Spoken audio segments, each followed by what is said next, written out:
কম্পিউটারের ভেতরে K1 super কম্পিউটারের ভেতরে আমেরিকা একবার 4,500 ধর্মীয় গ্রন্থ একটা একটা করে দিয়েছিল খ্রিস্টানরা। প্রত্যেকটার ভেতরে কিছু না কিছু ভুল আছে, উলট পালট আছে। কম্পিউটারের স্ক্রিনে লেখা উঠেছে। কোরআন শরীফ দেওয়ার পরে জানিয়েছে এর ভেতরে ভুল তো নেই, সন্দেহের অবকাশও নেই। এই জন্য আমরা গ্যারান্টি দেই, পৃথিবীর অন্যান্য জাতির লোকেরা, আপনাদেরকে আমরা জোর করে মুসলমান বানাতে চাই না, হতেও বলি না। কারণ আমাদের ধর্মে লা ইকরাহা ফিদ্দিন, জোর জবরদস্তি নেই, আছে বাড়াবাড়ি নেই। আপনাকে শুধু আমরা আহ্বান জানাবো, বিবেক তো আপনার আছে, কোরআনের কাছে একটু আসেন, একটু বুঝে বুঝে পড়েন, দেখবেন আপনার বিবেক কি বলে। জেল থেকে বের হওয়ার পরে আমি যশোরে এক অধ্যাপক, কলেজের বিসিএস ক্যাডার লোকটা, হিন্দু স্যারকে বললাম, স্যার আপনাকে ইসলাম গ্রহণ করা লাগবে না, শুধু আপনি আমাদের এই ধর্মীয় গ্রন্থটা একটু পড়বেন বুঝে বুঝে। 3 মাস আপনাকে সময় দিলাম, যা মনে লাগে তাই করবেন। ও বেটা 3 মাস পরে দেখি কোরআন বুঝে পড়েও মুসলমান হয়ে গেছে। পৃথিবীর 4,500 ধর্মীয় গ্রন্থ আছে, কোন ধর্মীয় গ্রন্থ পড়ে মানুষ ইসলাম থেকে বাদ দিয়ে অন্য ধর্মে যায় আমি শুনিনি, দেখিও নি। টাকা পয়সার লোভে যেতে পারে, কিন্তু কোরআন পড়ে লক্ষ লক্ষ মানুষের আজ 1,500 বছর আগ থেকে শুরু করে কিয়ামত পর্যন্ত এই মুজিজাটা থাকবে। মানুষ পড়লে বুঝলে আপনি তাকে আর আটকাতে পারবেন না। ওর বিবেকে যদি একটু সায় দেয়, দেখবেন ও চলে এসেছে। সিরাজগঞ্জবাসী, আল্লাহ পাক আমাদেরকে প্রথম যে কোরআনে কারিমের বর্ণনা দিলেন, প্রথমে এর ভেতরে যা আছে সব সত্য কথা। কি কথা? 2 নম্বরের ভেতরে যা আছে সব ইনসাফপূর্ণ কথা। 3 নম্বরে কিয়ামত পর্যন্ত কোরআনের কোনো কথা রদ বদল হবে না, পাল্টাবে না। জোরে বলেন আল্লাহু আকবার। এই যে সূর্যের দিকে তাকিয়ে লা মুবাদদিলা লিকালিমাতিহি, এর দিকে তাকিয়ে একটা লোক দেখলাম মুসলমান হয়ে গেছে, খ্রিস্টান। এই লোকটা কোরআনে কারিমের সূরা ইয়াসিন যখন পড়ে, লাশামসু ইয়ামবাগি লাহা আন তুদরিকাল কমারা ওয়ালাল লাইলু সাবিকুন নাহার ওয়া কুল্লুম ফি ফালাকি ইয়াসবাহুন।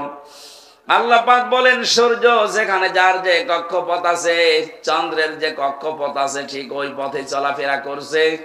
আজ পর্যন্ত তৈরি হওয়ার পর থেকে কেউ কারো সাথে ধাক্কা মারে নাই, শুধু কিয়ামত যেদিন হবে ওই দিন ধাক্কা মারবে। আকুল্লুম ফি ফালাকি ইয়াসবাহুন, শুধু চন্দ্র সূর্য না, যত কিছু বানিয়েছি গ্রহ উপগ্রহ প্রত্যেকেই তার নিজ কক্ষপথে চলে।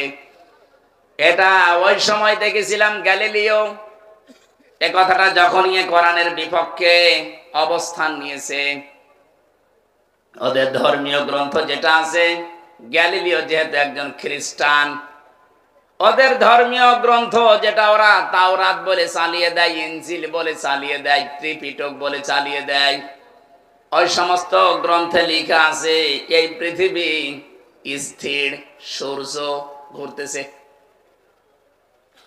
গ্যালিলিও দেখতেছে না, এই পৃথিবী ঘুরতেছে, সূর্য স্থির। ওই জামানায় কেউ কোনো কথা বলে নাই যে সালে এই তথ্যটা দেওয়া হয়। ওই সমস্ত সব চাইতে বেশি ওই সমাজের ভেতরে ফুসে উঠেছিল খ্রিস্টান পাদ্রীরা। দুনিয়ার মানুষ চিন্তা করছে কি গো, গ্যালিলিও একজন বিজ্ঞানী, সে একটা তথ্য দিতেই পারে, তাই বলে খ্রিস্টান পাদ্রী যারা, ধর্মযাজক যারা, ধর্মগুরু, এরা রাখবে কেন? এরা রাগার পেছনে কারণ ছিল এই, এ ধর্মগুরুরা জানতো যে আমাদের বাইবেলের সাথে এই লোকটার কথার মিল নেই, এই কারণে রেগেছিল। কোরআনে কারিমে আল্লাহ পাক সব কিছুকে মাইনাস করে জবাব দিলেন না। লাশামসু ইয়ামবাগি লাহা আন তুদরিকাল কমারা ওয়ালাল লাইলু সাবিকুন নাহার। হে নবী, দুনিয়ার মানুষকে আপনি জানিয়ে দিতে পারেন ওরা বলে সূর্য স্থির, দুনিয়া ঘোরে, দুনিয়া স্থির, সূর্য ঘোরে না। প্রত্যেকটা বিষয় যে যার জায়গায় কক্ষপথে আপন গতিতে ঘুরছে। যেহেতু সূর্যটা পৃথিবীর চাইতে 13 লক্ষ গুণ বড়, কত? 13 লক্ষ গুণ বড়। এই জন্য অত বড় বিশাল সৃষ্টির কাছে এই পৃথিবীটা একেবারেই ছোট মনে হয়। এটা কি ঘুরছে না ঘুরছে ওই জায়গা থেকে আপনি টের পাবেন না।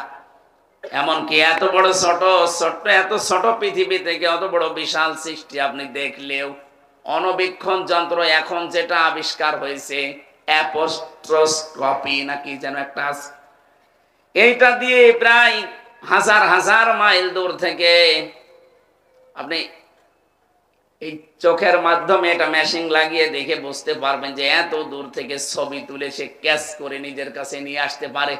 এই ছবিটা যখন ভিডিও আকারে আপনি নিয়ে আসবেন তখন দেখবেন যে সূর্য ঘুরছে, কিন্তু তার গতিটা খুব হালকা।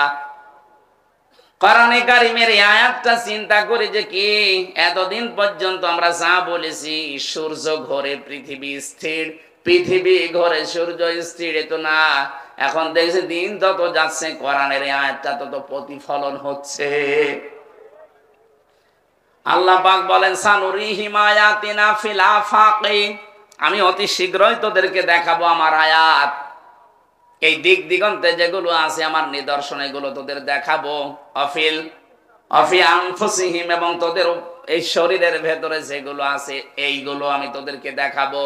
হাত্তা ইয়াতাবায়ানা লাহুম আন্নাহুল হক, যতদিন পর্যন্ত আমি আল্লাহ যে সত্য এটা প্রমাণ না হবে ততদিন দিন যত যাবে কোরআনের তত আশ্চর্যকারিতা প্রমাণ হতে থাকবে।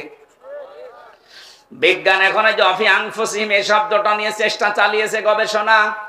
আমাদের 3.5 হাত বডির ভেতরে এমন একটা জিনিস আছে যেটা খাবারকে হজম করতে সাহায্য করে, তার নাম পিত্তরস। কি বললাম? এটা খাবারের নির্যাস থেকে তৈরি হয়। এই যেখানে আমি খাবার এখন খাইনি, এখন যে খাবো, যারা খাবার খেলেন, এই খাবার খাওয়ার পরে খাবার খাওয়া থেকে শুরু করে 1 ঘন্টা আপনার শরীরের ভেতরে যত খাবার ঢোকালেন এখান থেকে নির্যাস নিয়ে একটা রস তৈরি হয়। কিছু মল যায়, কিছু পায়খানায়, কিছু প্রসাবখানায়, কিছু রক্তে, কিছু বীর্যে, আর কিছু এই পিত্ত রস তৈরি হয়। এক একটা এক এক জায়গায় চলে যায়। যতক্ষণ আপনার পেটে খাবার থাকবে ওই রসটা ফোঁটা ফোঁটা পড়তে থাকবে। খাবার যতক্ষণ না থাকবে ততক্ষণ অটোমেটিক আল্লাহ ওইটা বন্ধ করে দেবে। কি ওখানে আল্লাহ বন্ধ করে দিচ্ছে কেন জানেন? সূরা বনী ইসরাইলের 27-28 নাম্বার আয়াতে আল্লাহ এই তথ্যটা দিয়েছেন, ইন্নাল মুবাদদিরিনা কানু ইখওয়ানাশ শায়াতিন ওয়া কানাশ শাইতানু লিরাব্বিহি কাফুরা। রব্বুল আলামিন বলেন এই পৃথিবীতে যারা অপচয় করে তারা শয়তানের ভাই। দুনিয়ায় এমন কোন গুনার নাম বলেন তো যে গুনাহ করলে মানুষ শয়তানের ভাই হয়ে যায়? বলেন, আমি পাইনি। এই একটাই গুনাহ মাত্র যেটা করলে মানুষ আর মানুষ থাকে না, ও একেবারে নির্ভেজাল শয়তানের ভাই। শয়তানের ভাই মানে শয়তান। কথা বলেন। যে গুনাহটার নাম বলছে এটার নাম অপচয়। এই পৃথিবীতে যত অপচয় হয় এটা যদি রোধ করা যেত, এমনকি বাংলাদেশেও আমরা যদি অপচয়টা রোধ করতে পারতাম এই পৃথিবী কিন্তু দাঁড়িয়ে যেত। আজ পৃথিবী দাঁড় হতে চায় না শুধু অপচয়ের কারণে। এক একটা শব্দে কত কথা আছে, যত ব্যাখ্যা আনবেন তত আপনি বুঝতে পারবেন। আজ পাহাড় কেটে কেটে অপচয় করা হয়, গাছ গাছালি কেটে অপচয় করা হয়, মানুষের শরীর থেকে অপচয় মানুষ আরম্ভ করে। এই যে নিজের গুরুত্বপূর্ণ জিনিস যারা উল্টা পাল্টা জিনিস দেখে বের করে ফেলে দেন, এটা শরীরের জন্য অপচয়। আমি নাম বললাম না তাই। আপনি জানেন নাকি এটা কত দামি জিনিস? এই জিনিসটা আস্তে আস্তে ছোটবেলা থেকে আপনি আকাশ সংস্কৃতির নামে ভারতের এই পিন আপ করা পত্রিকার মাধ্যমে নিজেকে কন্ট্রোল করতে না পেরে এগুলো হাতের দ্বারা বিভিন্ন জিনিসের দ্বারা ফেলে দিচ্ছেন। আগামীতে আপনি সন্তান হওয়ার সক্ষমতা হারিয়ে ফেলছেন। আপনার বিয়ে দিয়ে আপনার বাপ কি করবে? 2 দিন পরে তোর বৌমা চলে যাবে, তখন বদনাম হবে ওর। আমি নিচে আর নামলাম না। আশা করছে গোনা যারা আছেন এই মুহূর্তে আপনারা থামবেন। কে কথা বুঝেছেন নাকি আন্দাজে ঠিক ঠিক করেন? যারা বুঝে বলেন তো এই দাড়িয়ালা, এত বড় বড় দাড়ি দিয়ে ওই কাজ করো, নাউজুবিল্লাহ। তার মানে হাত তোলেন কোন কারণে? না না ঠিক আছে, ও আন্দাজে হাত তুলছো, না বুঝি। যারা বুঝে শুনে হাত তুললেন তার মানে মনে হচ্ছে সিরাজগঞ্জে 2 নাম্বার মাল আছে। আশা করছি আগামী থেকে এই কাজ ছাড়বেন, নাই তো কিন্তু উপরে ফিটফাট ভেতরে সদরঘাট। বাংলাদেশে আজকের রিপোর্ট দেখেননি সকালে? আপনারা তো দুনিয়াদারের কোনো খোঁজ খবর রাখেন না, আপনারা আল্লাহর ওলি। আজকে দেখেননি সব চাইতে বেশি মেয়েরা এখন ডিভোর্স নিয়ে চলে যাচ্ছে। ইন্ডিয়া হারবাল, কলকাতা হারবালে কিছুই হচ্ছে না, এমনি যাচ্ছে। 1 ফোঁটা বীর্য তৈরি হতে 70 ফোঁটা রক্ত লাগে, আর 1 ফোঁটা রক্ত তৈরি করতে কতগুলো খাবার ভেতরে যে কত কিছু তৈরি করে 1 ফোঁটা রক্ত তৈরি হয়, আর আপনি এগুলো সব অনাসে ফেলে দিচ্ছেন। এদের হারামি খারাপি অশ্লীল কোন জিনিস যেন আমরা না দেখি। এই মোবাইলের ভেতরে সামনে সামনে দেখা যেটা জায়েজ আছে, ভেতরে ওইটা জায়েজ আছে। কথা বুঝতেছেন? এই ছেলে বসো।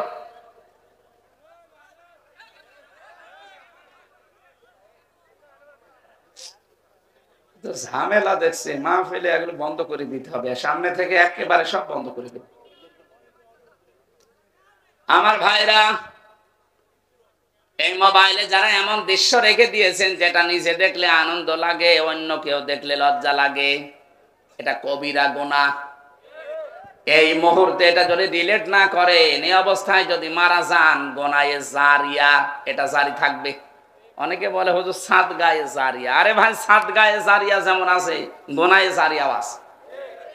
সুতরাং এরকম কয় যে ওয়াইফাই লাইন যারা নিয়েছে, অনেকের ওয়াইফাই লাইন 24 ঘন্টা চালু আছে, ও 24 ঘন্টায় নাচ গান উল্টা পাল্টা জিনিস দেখতে আছে।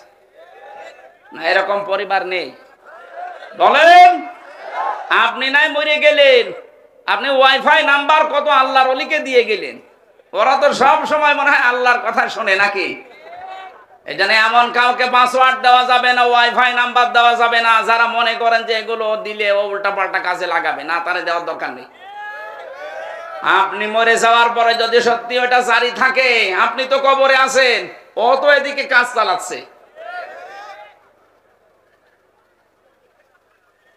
যতদিন পর্যন্ত ও দেখবে উলঙ্গ অর্ধ উলঙ্গ সিনেমা নাটক হবে, থিয়েটার, ও আবার কাউকে দেবে সে দেখবে, ও আবার কাউকে দেবে সে দেখবে, কিয়ামত পর্যন্ত যদি চলতে থাকে, তো কিয়ামত পর্যন্ত আপনার শাস্তি দ্বিগুণ হতে থাকবে। এরকম কাজে যারা আছেন থামা যাবে না ইনশাআল্লাহ। আমার ভাইরা, অপচয় জন্য রদ করা লাগবে আমাদের, পরিবার থেকে শুরু করে একেবারে সারা জীবনের যে আন্তর্জাতিক আছে জীবন, প্রত্যেকটি জায়গায় অপচয় যেন না হয়। কত মানুষকে দেখি ভাব দেখাতে গিয়ে যে টিস্যু একটা নিলেই হয়ে যায়, 3-4টি নেই একসাথে, কোনো কাজ নেই, আন্দাজে 3-4টে 5টা নিয়ে মুখ মুছে ফেলে দেয়। আরে শয়তান, তো একটা হলে হয়ে যেত, তুই কি করতে 4টা বেশি নিয়ে নষ্ট করলি, এটা অপচয়। টিস্যুর কথা বললেন, এরকম প্রত্যেকটি জায়গায় আপনাকে হিসাব করা লাগবে। কথা বলেন না কেন? আমি বাইরের দেশগুলোতে গিয়ে দেখেছি, বিশেষ করে মুসলিম দেশ, আমি আকিস গ্রুপে থাকার কারণে ওদের বহু দেশে আমার যাওয়ার সুযোগ আল্লাহ করে দিয়েছে। একটা ভিসা লাগালে প্রায় 37টা দেশে যাওয়া যায়।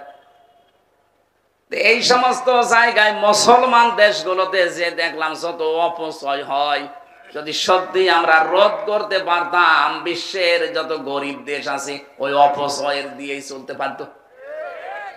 এত বড় বিশাল একটা দম্বা সবাই করে মাত্র 2 জন, কতটুকু খেতে পারে না? 2 জন মিলে নাই 2 কেজি খেলো, নাই 5 কেজি, অথচ ওটার ওজন প্রায় 70-80-100 কেজি।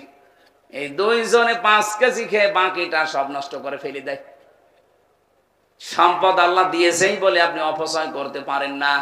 ওয়ালাইন আযাকনাল ইনসানা মিন্না রাহমাতান ফারিহা বিহা। ওয়ালাইন আযাকনাল ইনসানা, আল্লাহ পাক বলেন এই পৃথিবীর ময়দানে আমি যাকে সম্পদ দেই, এই সম্পদগুলো যদি উল্টা পাল্টা কোনো কাজে লাগাই, আমি কিন্তু ওই মানুষটাকে ওই পাপের শাস্তি দুনিয়ায় দিয়ে তারপরে মরণ দেই। এজন্য সম্পদ আপনার ছিল না, আপনি অপরাধ করতে পারেন নাই। সম্পদ এখন মালিক বানিয়েছে, বিভিন্ন জিনিস আল্লাহ আপনাকে দিয়েছে। এইটাকে কাজে লাগিয়ে এর উপরে ভর করে যদি কোনো হারামি খারাপি কাজে যান, এটা আল্লাহর সাথে নাফরমানির চরম পর্যায়। আর এইটাই বাংলাদেশে অনেক বেশি হচ্ছিল এই 15.5 বছরে। ফকিরের ছেলে কিচ্ছু ছিল না, হঠাৎ আঙ্গুল ফুলে কলা গাছ হয়ে এখন 8-10টা করে জেনা করে প্রতিদিন। আমি কি বেশি বলে ফেললাম? নিচে দেখেছি এই জন্য বলছি, এইটাই বাস্তবতা।